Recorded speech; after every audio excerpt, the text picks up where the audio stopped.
Okay, Chad, Kansas City Fall Brawl. I got here at like 3 in the morning. We're here hitting it up early this morning. Good times. First off, how was setup and how was running the logistics of this event, Fall Brawl in Kansas City? Well, for me, it was pretty chaotic. I've had about 8 hours of sleep in 3 days, so I'm running on fumes right now, but this is great. I love wrestling, and it's a great tournament, great turnout. We look at the Fall Brawl, and I'm talking to Tyrone Lewis, Eric Aiken. This is they have a training cycle for this. We bring in hammers. Did you know that? Yes. They specifically preseason nationals, Super 32, Fall Brawl. What's it like to know that? I mean, just those clubs I just said. Yeah. They are. You got Neil Arisman here recruiting. You got Bryce Meredith. He's doing a recruiting service. Coach Denny, a legend in the sport of wrestling. Yep. You've got these people here, and they're looking for kids. They're looking for athletes. They're looking to help kids.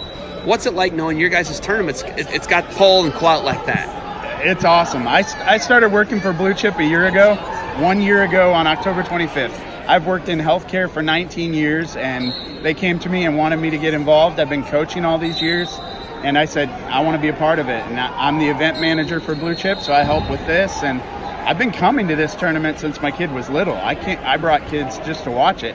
When Bo Nickel wrestled in it, my son was Matt side watching. He was in elementary school. So this tournament is a great tournament in the Midwest preseason to get kids started, and it's really tough bringing in hammers like those guys that you mentioned, Tyrone Lewis and Aiken and those clubs. This is the place you want to be, competing against the big dogs.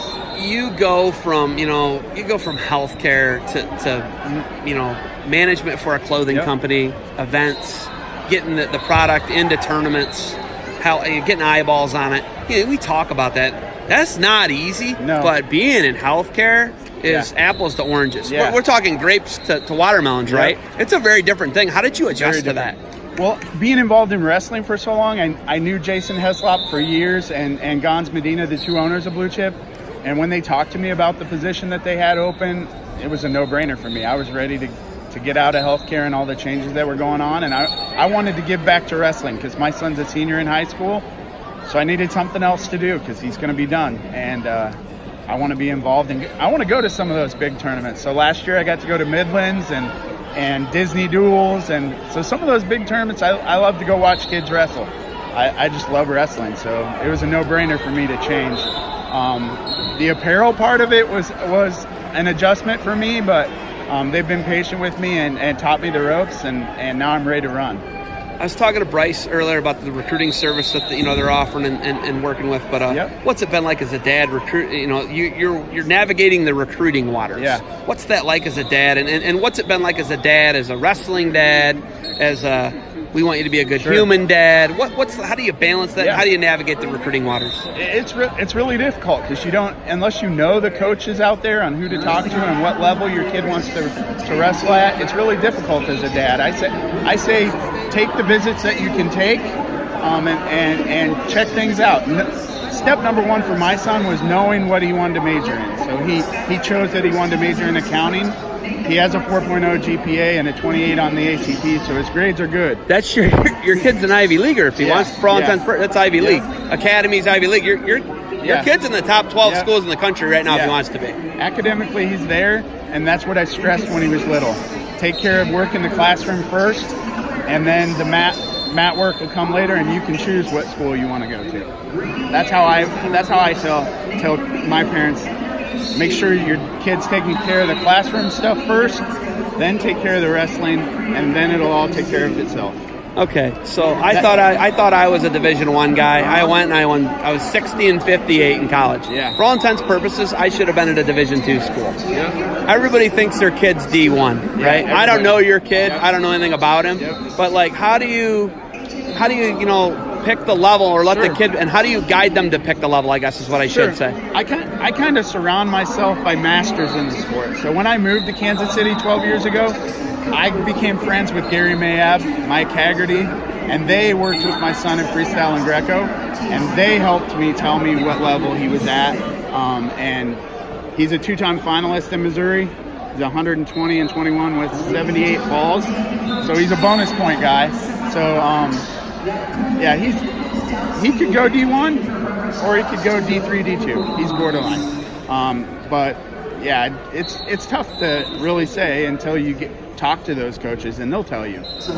Really open conversation with coaches. Email coaches when your kid's a junior, senior. Let them know that your son wants to wrestle in college, and then make sure your son's following through with conversation back to the coaches. If your son's not communicating to the coaches, he's not going to wrestle in college, flat out.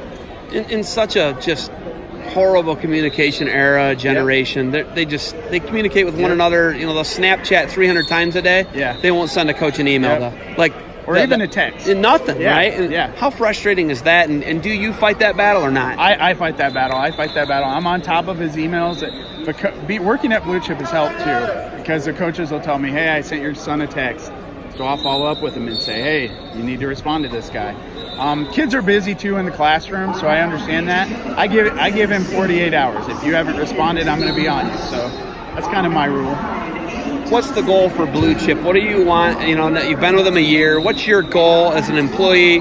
What do they communicate to you? What do you want to do at Blue Chip with the sport of wrestling, apparel? What is ultimately the vision of the company? What do you want to get out of your career with them? What I want with my career is, and Blue Chip, I want to be at events in every state I can be in. Okay, if I can get event workers to work tournaments, big tournaments in different states, I want to be out there. I want to be at the Disney duels, and I'm talking all levels. I'm talking D1s. We go to D1s and put up a booth in the Fan Fest every year. I want to get involved with D2s, D3s. I really want to expand it and give back to wrestling and show that, hey, Blue Chip is a top-notch company making top-notch apparel for all your elite level athletes down to your youth kids. I was talking to you about a youth event. We'd like to have you one of the youth events in Ohio. I think that's something where we give you a chance to get a foot in the door. That's something, and that's what your job is. Oh yeah, tons. Okay. I do tons of youth events, all from the little kids tournaments all the way up to D1s and the bigger tournaments.